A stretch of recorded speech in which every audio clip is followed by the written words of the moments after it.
नमस्कार दोस्तों, मैं दीपक सिंह आप सभी का स्वागत करता हूं आपके अपने YouTube चैनल सरकारी नौकरी क्लिनिक पर। तो बच्चों, आज हम मूल अधिकार के बारे में पढ़ने वाले हैं।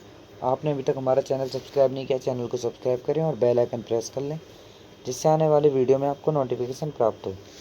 तो नेहरू रिपोर्ट 1928 में आई थी। उसमें द्वारा मूल अधिकारों को भारत के संविधान में सम्मिलित करने की आकांक्षा प्रकट की गई थी। इसको प्रकट करने की आकांक्षा कहाँ से ली गई? नेहरू रिपोर्ट से इसे लिया गया था।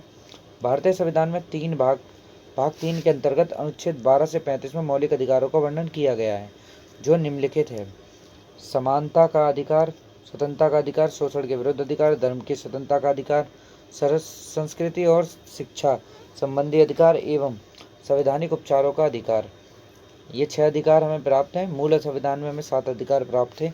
भारतीय संविधान में मौलिक अधिकारों को राज्यों के कृत्य विरुद्ध एक गारंटी के रूप में माना गया है या स्थान दिया गया है। मौलिक अधिकार पूर्णतः नैसर्गिक एवं अप्रतिदेय की श्रेणी में आते हैं। आपातकालीन स्थिति में अनुच्छेद 358, 359 के प्रावधानों के अंतर्गत ही मौलिक अधिकारों का निलंबन किया जा सकता है और कोई स्थिति में मौलिक अधिकारों का हनन नहीं किया जा सकता। मौलिक अधिकारों को न्याय योग्य या वाद योग्य रूप में संविधान में रखा गया है। वर्तमान में कुल 6 मौलिक अधिकार प्राप्त हैं, बल्कि मूल संविधान में मैंने आपको बताया था कि 7 मौलिक अधिकार थे। भारतीय संविधान में दिए गए मौलिक अधिकारों की तुलना अमेरिका के अधिकार बिल से की जाती है।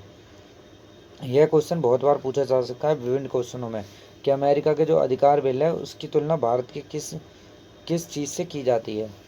भारतीय संविधान में मौलिक अधिकारों के संरक्षण का दायित्व जो है वो न्यायपालिका के पास है। संविधान का अनुच्छेद 14 यह सुनिश्चित करता है कि किसी भी व्यक्ति को विधि के समक्ष समानता से या विधियों के समान संरक्षण से वंचित नहीं किया जाएगा।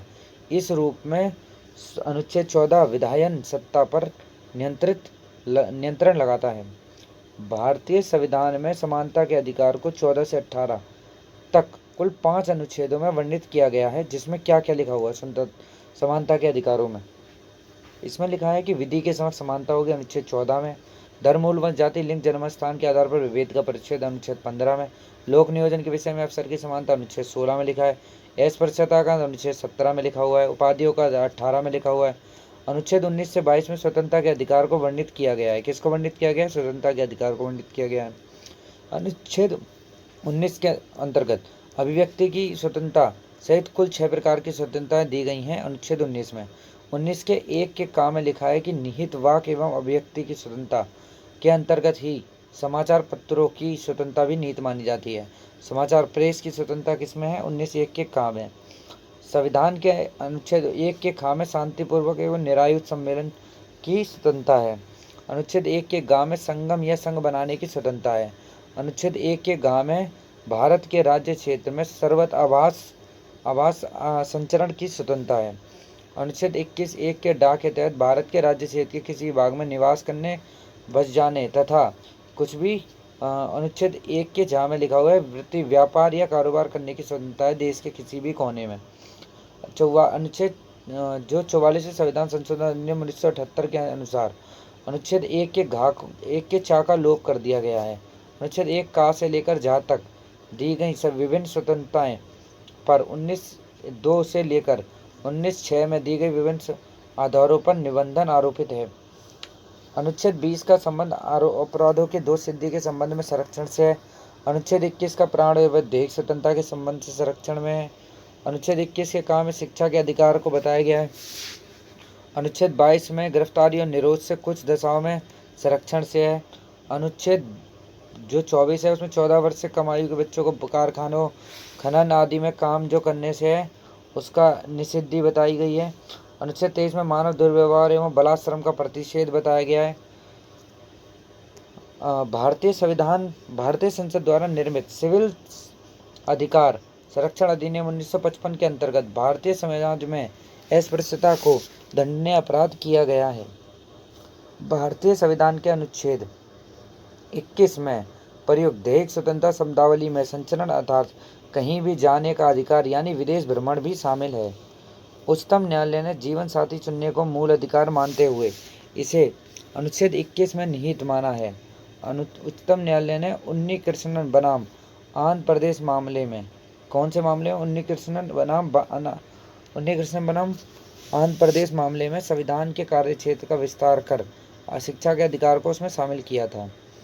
धार्मिक स्वतंत्रता के अधिकार अनुच्छेद 25 के अंतर्गत प्रत्येक व्यक्ति को अपने धर्म का प्रचार करने का अधिकार, जिसमें सिखों को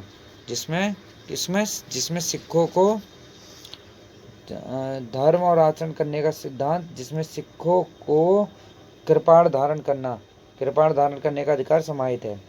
भारतीय संविधान का अनुच्छेद 26 धार्मिक कार्यों के प्रबंधन की स्वतंत्रता से संबंधित है, जबकि अनुच्छेद 29 का संबंध अल्पसंख्यक वर्ग के हितों से संरक्षण व 30 में अल्पसंख्यक को शिक्षक संस्थानों में स्थापना और प्रशासन से संबंधित है।